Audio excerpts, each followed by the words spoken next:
السلام عليكم ورحمة الله وبركاته. ان شاء الله النهارده هنعمل مع بعض وصفة جديدة ومختلفة في الطعم وفي الشكل، وان شاء الله هتعجبكم. هنعمل مع بعض ان شاء الله المكشكشة بطريقة سهلة جدا وسريعة، وكمان تغيير كمان في الحلويات. وتعالوا نشوف مع بعض عملناها ازاي. انا عندي نص كيلو من لفة الجلاش، وممكن تزودي الجلاش زي ما انت عايزة. هجيب صينية، هدهن الارضية بتاعت الصينية بسمنة او بزبدة، وهلف ورقة الجلاش، هطبقها زي ورقة المروحة كده، كأنك بتعملي مروحة بورقة الكراسة. تبدأي تكشكشي في الورقة، كشكشة ضيقة لغاية ما تخلصي كل الورقة كلها لاخرها. وهتاخدي ورقة ورقة مش ورقتين، هتاخدي ورقة ورقة وتكشكشيها لغاية ما تخلصي الكمية كلها اللي قدامك. ونبدأ نرصهم جنب بعض في الصينية، حتى لو في ورق منك اتقطع ما تقلقيش، مش هيبان في الاخر مع التسوية. بعد ما نخلص كل رص الكشكشه بتاعت ورق الجلاش، هنسيح بقى زبده او سمنه، وهندهن الورق بتاعي بعد ما اخلصه خالص في الصينيه في الاخر. ما بيدهنش من الاول عشان تقدري تتحكمي فيه وتعرفي تكشكشيه كويس، بيدهن في الاخر بعد ما بترصي كل الورق جنب بعضه. بتدهني كويس الورق بتاعك، وبتخلي الوش كله عليه سمنه او زبده عشان يتحمر في الفرن يبقى شكله حلو.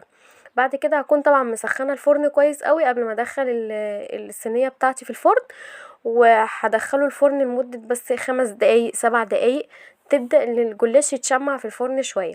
هجهز بقى الخلطه بتاعتي اللي هحطها فوق الجلاش. عندي كيس كريم كراميل من دريم، وعندي كوبايتين لبن ساقع عادي، ممكن ما يبقاش مغلي وممكن يكون مغلي او انتي سايباه في التلاجة. هاخد منه كوبايتين، وهضيف عليهم كيس كريم كراميل من دريم، وهحط البودر بتاعه بس، مش هحط كمان الكيس اللي هو الكريم كراميل الغامق، لا انا هنضيف الكيس اللي هو الكراميل البودر.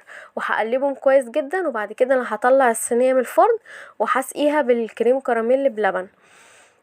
بعد كده هرجع ادخلها الفرن تاني، وهتسيبي الفرن سخن زي ما هو، وهتدخلي تاني الصينيه الفرن، وهتطلعيها بعد 5 دقايق او 7 دقايق.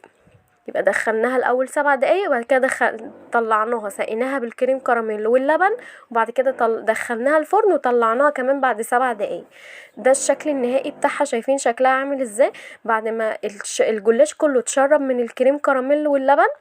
وكمان طلعتها سقيتها بكمية قليلة جدا من الشربات، لان الكريم كراميل مسكر، ما حطيناش شربات كتير.